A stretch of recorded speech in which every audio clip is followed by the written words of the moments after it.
welcome to today's tip. Now I'm just going to show you a really simple but cute way to use some stencils and some textured paste and some stamps. So what you need to do first, to create the image of what you're going to do, I suggest that you stamp your image into your page. Now I've just got a bit of paper here nearby just so I can test out some of these stamps and how they're going to look, and I'm just going to stencil these on.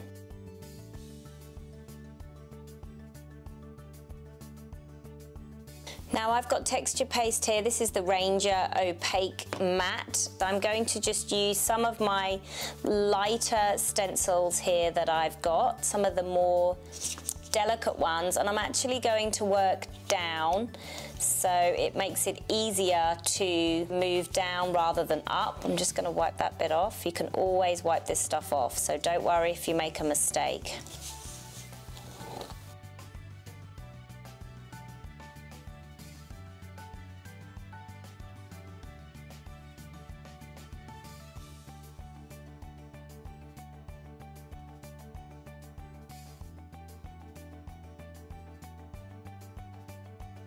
Now I have some flower soft here. I've got the heather and the lilac. I'm just going to put a truckload on, and I mean a truckload on top of those flowers.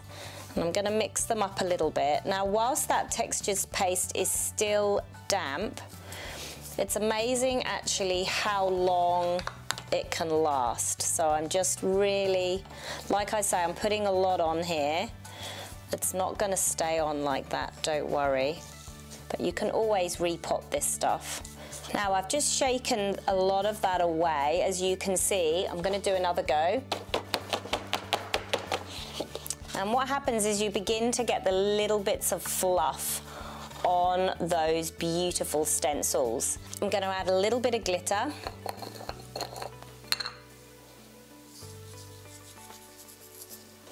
I hope you can see some of that glitter there.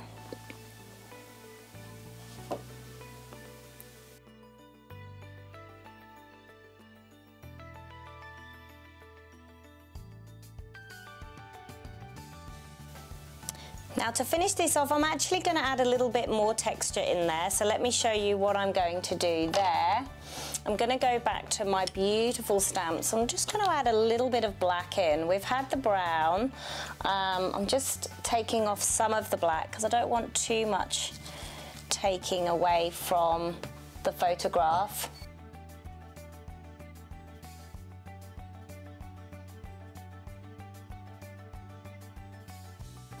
So now you can see it's beginning to come together. There's lots more bits and bobs I want to add to it. I'm going to clean up some of these areas here, and in fact I might even add a little bit more of the textured paste, but you can see how beautiful it is and how well it's coming together.